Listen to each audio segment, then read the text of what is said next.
So I'm saying all that to just try to make the point that, look, with the young people, you have to understand them.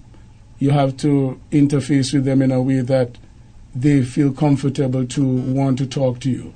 So I think the teachers in Carriacou are doing an excellent job. I think they're brilliant. So in terms of teachers in the classroom, teaching students to read, teaching students the nuances of public speaking, the beauty of writing, I think they're doing a job. Yeah, I think so. Okay, for persons who wanted to purchase your book, how can they possibly do so? The book is available on the internet for purchase, but I don't want to burden the people of Carriacou with trying to obtain a book on the internet, and so it has to be shipped from the US or from the UK to Carriacou. So we're hoping that within the next month we'll have books here, and we'll make it available for the people. But if people here want to make a gift to their loved one in New York or wherever in the world, they could simply go Google Books, go Amazon.com or go Barnes & Noble. There are many places on the internet. Those are just a few where they could just put in my name, Jeffrey Izzaak, or Poetic Duty I, and they can make a gift purchase to someone there. They can do that. Okay, at this time, Mr. Izzaak, I just would love to hear another of your poem before we wrap up. I'll share this one called Ganja Trips, as we're talking about observing the society. Have you seen them? These young men walking the mains around the island. They have a speed, belly grab, force-ripe, claiming Rasta stripe, roaming to light the ganja pipe. They love the weed, red up their eyes, dread up their minds, walking to a different rhythm, trousers dropping, fire burning. But even the Idrian engine practice discipline in using the cushion pen. So what do them boys and them? Like they see a picture with a man and his guitar, one love Jah, and they get take over. Want to be the biggest spliff maker, record breaker. But ganja didn't make ya. What? It come from India. That is why the intellect ain't getting higher. David and the Queen of Sheba. Not Solomon he had with Bathsheba. On whose grave you say they find the marijuana? They become addicts on regular trips to take a hit. No.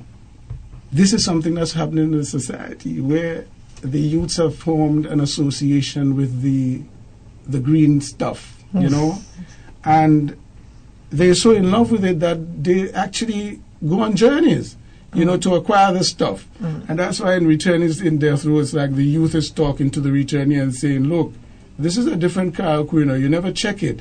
Men don't hide to smoke weed no more, so it's like they're saying, like, what do you then with this kind of mentality? You come and want to colonialize us afresh. We don't want that. We, yeah. Wow, I can sit here and listen to you recite your poems over and over. I just want to say one thing, right? Now, those two poems, or the one and the part thereof, that I read, those were my choosing. But let me make it clear. Now, I gave one of my co-workers the book to have a look. And when I asked them, which one you like? It surprised me. So those two poems are in no way a reflection of the content of the book. It's just two that I chose that I like. But there's a lot of space, a lot of grace, a lot of words, a lot of lyrics in there for all sorts of people. The poem that my co-worker chose was Journeys in Trinidad. It's not as heavy, it's light, it's a joyous, you know, theme that's being pursued. So it's not all serious. In fact, there's a section of the book called Lighter Side, where we look at the, you know, easy man, stop making your face so serious, smile and laugh at yourself. So the book has different themes that covers a wide range and array of subjects and subtext and plots and schemes and dealings and madness too. So, Mr. Izzaak, apart from all that you've compiled to make that book, any more materials waiting for another one? Well, I want to tell you this, Wendy, right? You know, I wanted to release the second edition straight away, and then somebody said, yeah, hold up now, man. Like, what do you think you're doing? Make the people savor the product now. Make people digest the thing. Don't digest that. Don't kill them. So I have to behave myself. Because it's years and years. I mean, if you're talking about 30 years of work plus, you can imagine the quantity of work we're talking about. And we don't want to say too much, but it's not only poetry. As if, because some people, this is not their taste, this is not their dealings. So if you want to give people a taste of Carriacou, you can't only give them rhythm and rhyme. Right. You have to give them something else to see, well, no man, it's not a one-time thing. We want to give you ongoing. A full taste. It's not just cuckoo and okro. We have a 5-meal course. Well, I don't know if we just do 5 courses in Carriacou, but we just eat nice food. Yes. You know, I'm gonna reveal something to you, Mr. Isaac. I remember one Sunday evening passing through Tebow area, coming across. I see this vehicle pack up. I see this man lying down in the grass. I say, well, who's this crazy man that could be lying down in this grass right outside, you know, this nice little piece of pasture?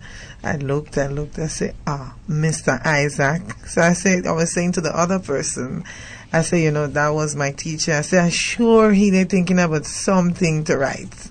Well, I would have never thought you were one of the persons who passed and saw me in my little patch, you know. But I wasn't thinking about something then to write. But Tebow is in the book too. Yeah. Because you can't escape. I have to traverse Tebow enough times.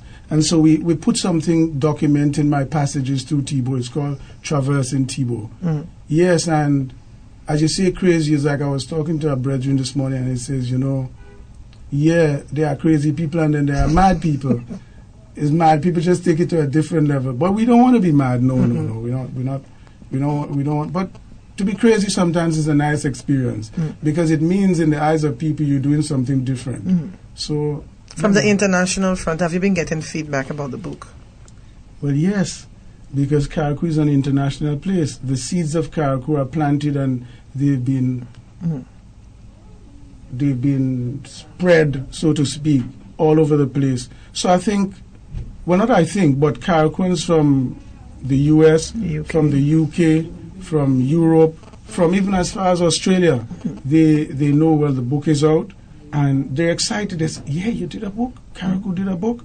So people are talking about it, certainly. You could imagine a place like England where the Carriacouan community is strong.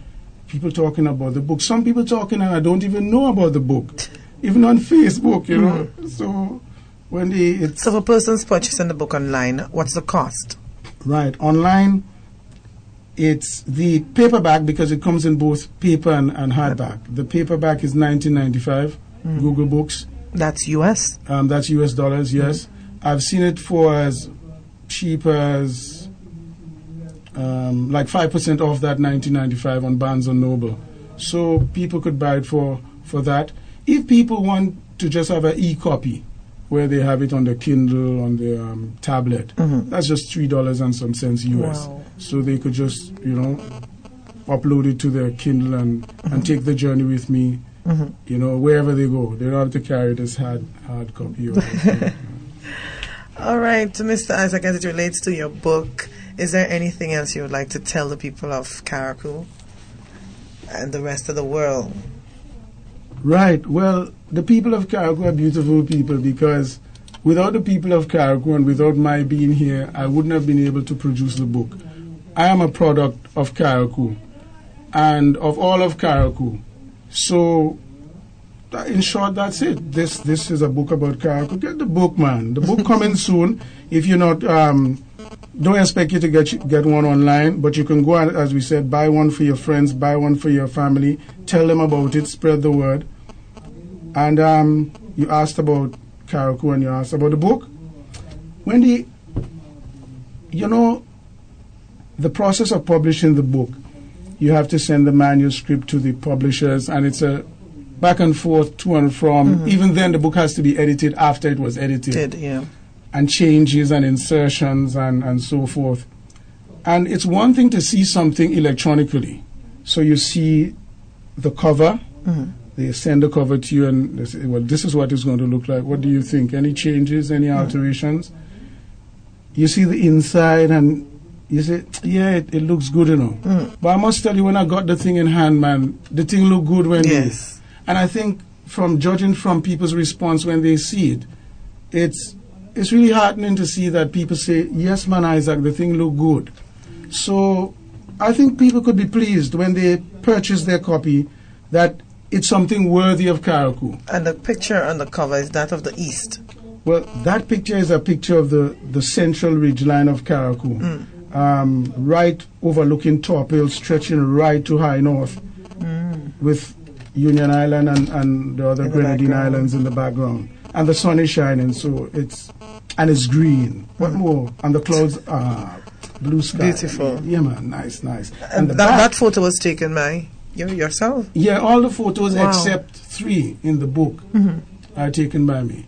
See, photography is part of the journey. You document not just with words, but you have to document with pictures. Pictures tell story, a lot of story. Oh yeah, because to see the transformation of certain things like landscapes over 10 years' time, houses that are no longer there, people that are no longer there.